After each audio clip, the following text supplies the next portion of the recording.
Hey everyone, it's Fitz with the Daily Delivery. Hope you're doing well. Today we're going to talk about the NFL Draft, which starts Thursday night in Cleveland. A rock and roll Hall of Fame action.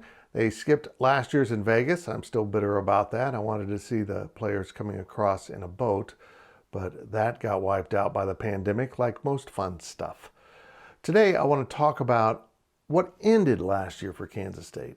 It was a remarkable 26-year streak of players being drafted into the league for Kansas State football. And it ended in 2020 when no one was selected from the program. It was kind of a sad day. It was a point of pride for K-State fans, and it should be. That is remarkable, and it takes a bit of luck to sustain it for that long.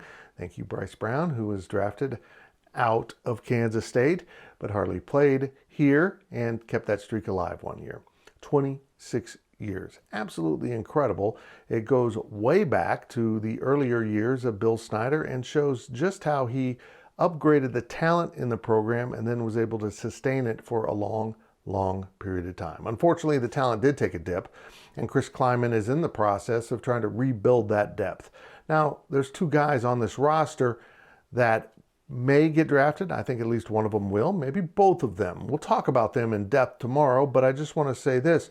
Wyatt Hubert is the most likely guy to start a new streak for Kansas State, and he was a Bill Snyder recruit. So there is something there that Bill Snyder should be proud of, that he was still bringing in NFL talent, just maybe not as much as he had in the past.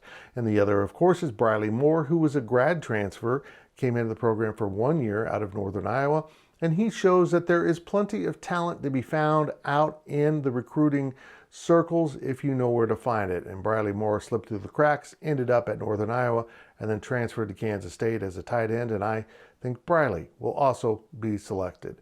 This is a really fun time of year for football fans. I'm a Chiefs fan. I can take the first round off because they traded it away, but we will see if Kansas State can stir things up. And of course, at GoPowercat.com, we're going to take a good look back at the players who were the hits and misses of the past, the guys who maybe had more value than they expected being drafted in the fourth round or later, and even the free agents, which is a remarkable string of players that have succeeded in the NFL out of Kansas State who weren't part of the NFL draft. Well, tomorrow we'll look at Hubert and Moore, two guys that might start a streak. And if it lasts for 26 years, I hope I'm around to see it through, but I'll probably be slobbering during this daily delivery, as I will be a very old but handsome man.